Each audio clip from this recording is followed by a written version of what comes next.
Hey everybody, what's up?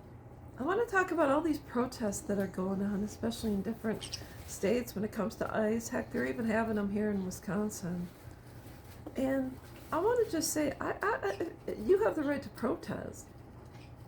But as someone who has served in the military, you don't go into a war zone unless you have full protective gear. And you might go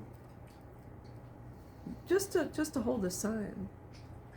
But if the person next to you doesn't have the same intention and they act a fool, and decide to attack ICE, police officers, law enforcement, the military, know that you might be a casualty of war.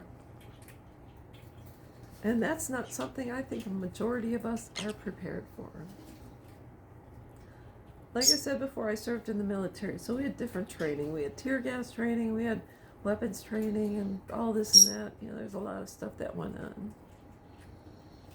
But I'll tell you what, although I never went to war myself, I don't think one can be truly prepared for certain situations.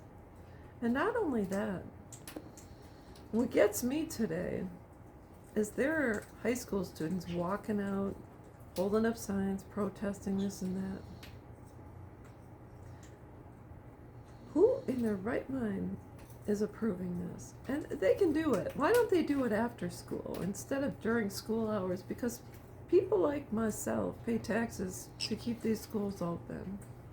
Number two, although I don't have kids in school, I wonder if all these parents know what's going on and if they've signed permission slips to excuse their children from class, because from what I was told, if you walk out of school, you're a truant, you're a skip out. And there are repercussions for kids that skip out of school without parental consent.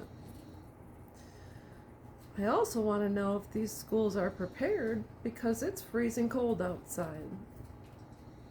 So let's say these kids go outside, one of them slips on the ice, and these darn kids, they don't dress for the weather because they're too cool for school.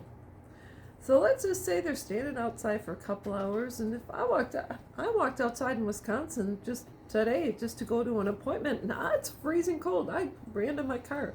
I didn't run because I don't run per se, but I walked quickly to my car, and I got in there. I hadn't run in. The heat was on. Let's go.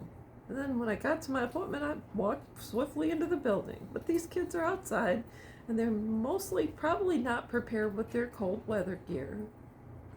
And how long does it take for the skin to be exposed to ice cold weather before you start getting a little bit of frostbite? So let's just say they get a little bit of frostbite or someone has to go to the ER. Who's paying for all that? Is the school going to pay for it, or are you as a parent going to get stuck with this bill? And you know what a copay to go to the ER is? It's not cheap. And then if they have to get treated, who's going to pay for that? Is your insurance going to pay? Because why would they? Because your child chose to stand outside. They made the decision to stand outside in ice cold weather. And that's all there is to it. Inquiring minds want to know. You can protest all you want, but do it on your own time.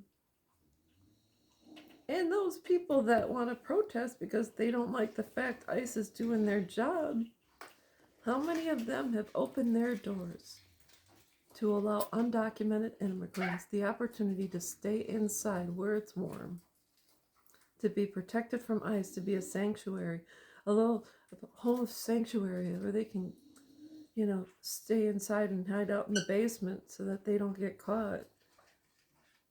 Put your money where your mouth is. Not only that, are you going to feed and clothe them and make sure they get adequate medical care, pull money out of your own pockets, 401ks, IRAs, retirement savings, home equity loans? What are you going to do? So if you are anti-ICE and you believe people should be here undocumented, let's see it. I'd like to see what you're doing about it. So anyways, protest all you want. It's not going to change the fact. Illegal is illegal. That's all there is to it. I will be back.